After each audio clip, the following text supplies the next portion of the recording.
Assalamualaikum warahmatullahi wabarakatuh. Halo semuanya. Di sini saya akan memberikan sedikit komentar saya mengenai sejarah Pancasila sebelum kemerdekaan. Sebelumnya, perkenalkan nama saya Nadia Putri Salsabila dengan NIM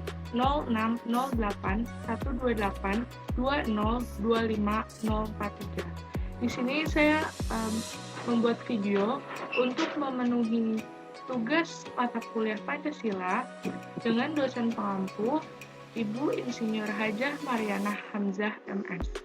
Nah, di sini saya akan membagi dua sesi.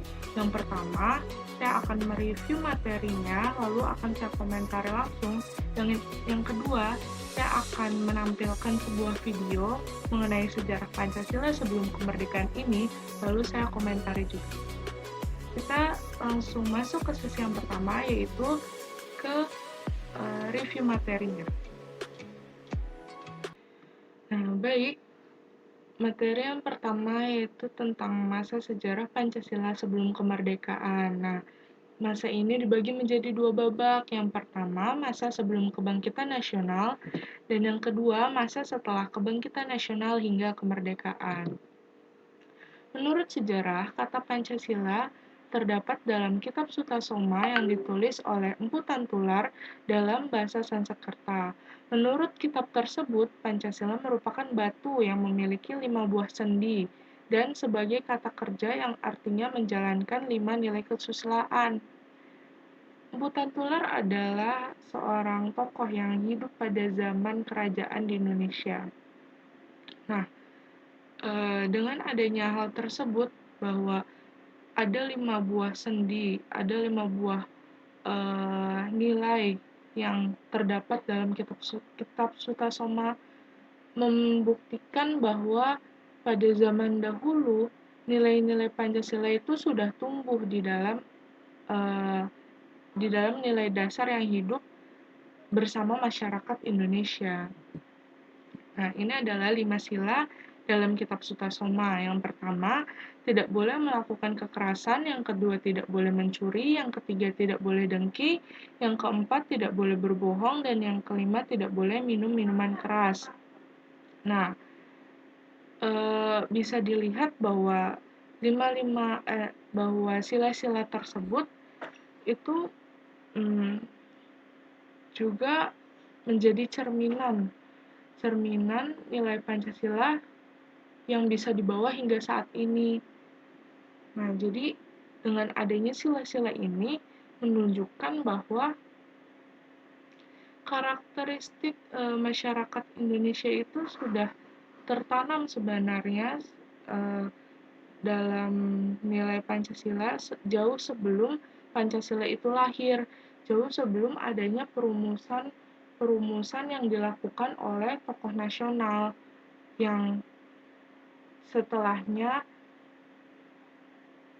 akan dirumuskan gitu. Jadi dahulu itu belum ada perumusan dari Insinyur Soekarno, masyarakat Indonesia tidak mengetahui dahulu ada perumusan dari Profesor Supomo dan lain sebagainya. Namun dalam kehidupan sehari-harinya mereka mampu membawa nilai-nilai Pancasila tersebut. Jadi nilai-nilai Pancasila itu sudah tertanam sejak dahulu kala. Nah, selanjutnya adalah masa setelah kebangkitan nasional. Pancasila baru mulai dirumuskan pada zaman penjajahan Jepang dan para pejuang bangsa yang ada dalam oleh para pejuang bangsa yang ada dalam Badan Penyelidik Usaha-usaha Persiapan Kemerdekaan Indonesia. Nah, proses perumusan Pancasila dalam sidang BPUPKI itu merupakan peristiwa yang sangat penting dalam sejarah berdirinya negara Indonesia. Peristiwa sejarah dari perumusan Pancasila akan menjadi pijakan penting bagi generasi selanjutnya untuk memahami Pancasila.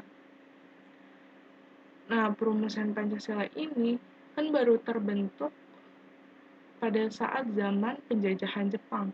Nah, mengapa sih alasan tersebut ada?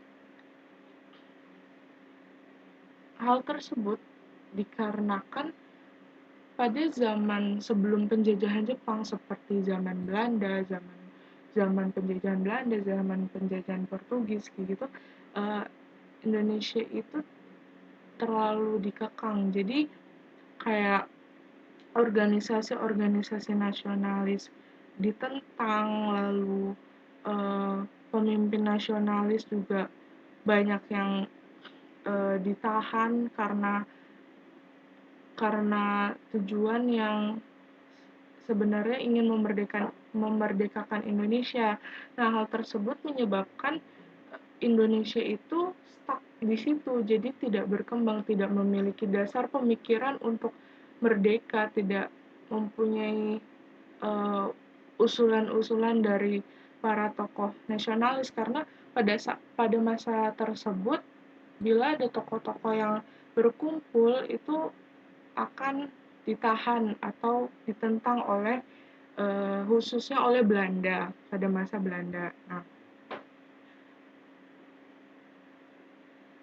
Nah, pada saat penjajahan Jepang, Indonesia itu diberikan sedikit kebebasan seperti boleh menggunakan bahasa Indonesia dalam kehidupan sehari-hari, lalu organisasi politik itu diperbolehkan walaupun sedikit diawasi oleh Jepang, namun tetap boleh berdiri gitu. Jadi pada masa penjajahan Jepang sudah banyak adanya pergerakan-pergerakan nasional gitu. Mengapa Jepang memberikan kebebasan kepada Indonesia? Hal tersebut dikarenakan Jepang itu ingin menarik simpati masyarakat Indonesia dengan tujuan tertentu. Tujuannya mereka ingin meminta bantuan Indonesia untuk membantu Jepang yang saat itu sedang berperang dengan tentara sekutu atau dengan negara-negara sekutu. Nah, Indonesia itu ingin dimanfaatkan karena melihat sumber daya alamnya yang memadai, sumber daya manusianya juga yang banyak, dan tentunya bisa membantu Jepang. Jadi dikeluarkanlah kebebasan-kebebasan tersebut yang menyebabkan tanpa disadari oleh Jepang, justru hal tersebut menyebabkan Indonesia malah semakin dekat dengan kemerdekaannya. Seperti ini Jepang yang membuat BPUPKI. Nah, di dalam BPUPKI itu justru menghasilkan banyak sekali dasar-dasar atau langkah-langkah awal yang diambil oleh Indonesia untuk kemerdekaannya. Seperti mereka merancang dasar negara, yaitu Pancasila, lalu membuat atau membahas undang-undang dasar, dan lain sebagainya. Nah, Pancasila ini awalnya lahir di sidang BPUPK ini. Jadi di sidang BPUPK ini, para tokoh-tokoh nasional itu memberikan pendapatnya. Baik, saya akan lihat di sini. Nah, di sini yang pertama ada rumusan Pancasila dari Muhammad Yamin berupa peri kebangsaan, peri kemanusiaan, peri ketuhanan, peri kerakyatan, dan kesejahteraan rakyat. Selanjutnya ada rumusan Pancasila dari Profesor Supomo. Yang pertama ada persatuan, yang kedua ada kekeluargaan, yang ketiga ada keseimbangan lahir dan batin, yang keempat musyawarah, dan yang kelima keadilan rakyat. Nah, ini adalah rumusan dari Pancasila yang dirumuskan oleh Insinyur Soekarno. Yang pertama ada kebangsaan Indonesia, yang kedua ada internasionalisme atau peri kemanusiaan, yang ketiga mufakat atau demokrasi, yang keempat kesejahteraan sosial, dan yang kelima ketuhanan yang berkebudayaan. Nah, rumusan ini ditentang oleh beberapa ahli agama pada saat itu karena ketuhanan di sini berada di poin terakhir dalam rumusan Pancasila Insinyur Soekarno, sehingga sedikit ditentang oleh beberapa tokoh yang hadir pada saat sidang tersebut. Nah, ini adalah Piagam Jakarta. Piagam Jakarta isinya itu ada 5 sila juga. Yang pertama, ketuhanan dengan kewajiban menjalankan syariat Islam bagi pemeluk-pemeluknya. Yang kedua, kemanusiaan yang adil dan beradab. Yang ketiga, persatuan Indonesia. Yang keempat, kerakyatan yang dipimpin oleh hikmat kebijaksanaan dalam permusyawaratan perwakilan. Dan yang kelima, keadilan sosial bagi seluruh rakyat Indonesia. Nah, dalam rumusan Piagam Jakarta ini itu hampir sama dengan rumusan Pancasila kita saat ini. Bedanya hanya di sila pertama. Jika pada Pancasila saat ini, sila pertamanya itu kan ketuhanan yang Maha Esa. Sedangkan pada sila pertama di Piagam Jakarta itu ketuhanan dengan kewajiban menjalankan syariat Islam bagi pemeluk-pemeluknya. Mengapa Piagam Jakarta itu diganti sila pertamanya?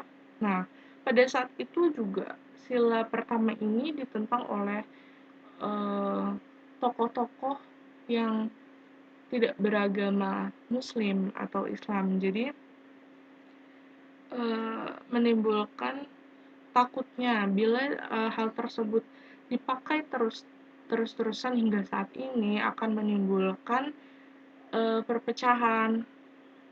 Nah, bila dasar negaranya saja akan menimbulkan suatu perpecahan, bagaimana yang lainnya? Jadi, maka dari itu sila pertama dalam Piagam Jakarta diganti menjadi ketuhanan yang Maha Esa, yang sifatnya lebih universal bagi seluruh agama gitu.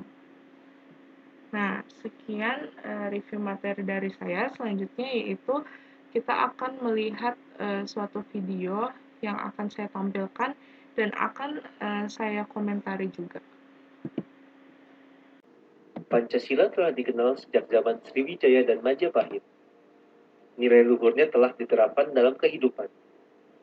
Pancasila sendiri berasal dari bahasa Sanskerta, yaitu panca berarti 5 dan sila berarti dasar atau asas. Pancasila berarti 5 asas.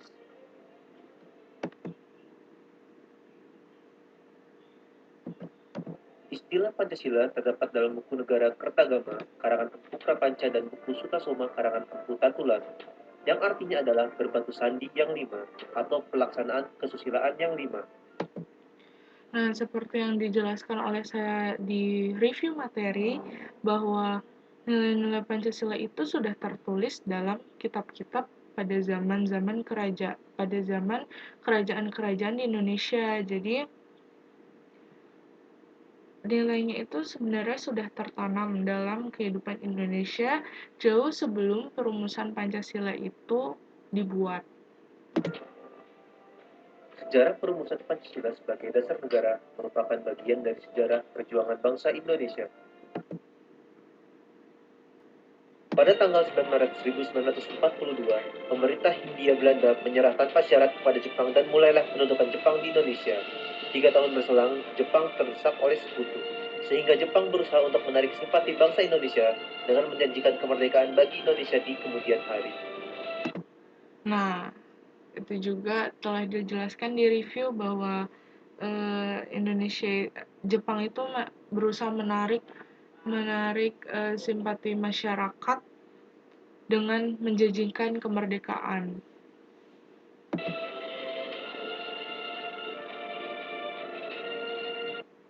Tanggal 29 April 1945, Jepang membentuk BPUPKI atau Dokuritsu Junbi Chosakai yang diketuai Dr. KRT Rajiman Weddio Diningrat dan beranggotakan 76 orang, termasuk 7 orang Jepang sebagai anggota istimewa. BPUPKI melakukan sidang pertama selama 3 hari, dari tanggal 29 Mei 1945 hingga 1 Juni 1945. Nah, di sidang pertama ini perumusan-perumusan yang tadi dijelaskan, yang perumusan oleh Muhammad Yamin, oleh Profesor Supomo, dan oleh Insinyur Soekarno itu dilakukan di sidang pertama ini. sebelum sidang pertama selesai, dibentuklah panitia kecil yang bertugas untuk menampung saran, usul, gagasan dari seluruh anggota BBU PKI. Panitia ini disebut Panitia 9, diketuai oleh Insinyur Soekarno, sedangkan anggotanya yaitu Dr. Andes Muhammad Hatta, Sutarjo Karto Hadikusumo, Kiai Haji Wahid Hashim, Ki Bagus Hadikusumo, Oto Iskandar Dinata, Muhammad Yamin, dan A.A. Marami. Nah, tadi sudah dijelaskan di video tersebut bahwa sebelum sidang pertama itu dibubarkan, bahwa dibentuk suatu panitia kecil atau disebut dengan panitia 9. Nah, menurut saya pembentukan panitia ini sebenarnya efektif. Mengapa? Karena anggota dari BPUPKI itu kan ada 67 orang. Nah, 67 orang, tentunya 67 kepala yang akan merumuskan dasar negara tersebut kan. Nah, maka dari itu dibuatlah forum yang lebih kecil agar sidang tersebut tentunya akan lebih efektif lagi karena 9 orang ini merupakan tokoh-tokoh terpilih, tokoh-tokoh nasionalis terpilih yang pada saat itu perannya juga besar bagi Indonesia. Sehingga hal tersebut menyebabkan bahwa perumusan Pancasila, nah Piagam Jakarta itu dirumuskan oleh 9 anggota ini. Nah, 9 Piagam Jakarta kan sangat mirip dengan Pancasila kita saat ini, cuma beda di sila pertama. Nah, itu dirumuskan oleh 9 anggota ini. Jadi menurut saya pembentukan 9 orang ini menjadi panitia 9 itu merupakan suatu upaya yang cukup efektif atau bisa dibilang sangat efektif bagi peristiwa atau sejarah lahirnya Pancasila. Nah, baiklah, rumusan Piagam Jakarta itu adalah rumusan terakhir yang diperoleh sebelum Indonesia merdeka. Nah, rumusan-rumusan setelahnya itu dilakukan atau dirumuskan setelah Indonesia merdeka. Jadi, cukup sekian komentar saya mengenai sejarah Pancasila sebelum kemerdekaan. Kurang lebihnya mohon maaf dan terima kasih. Wassalamualaikum warahmatullahi wabarakatuh.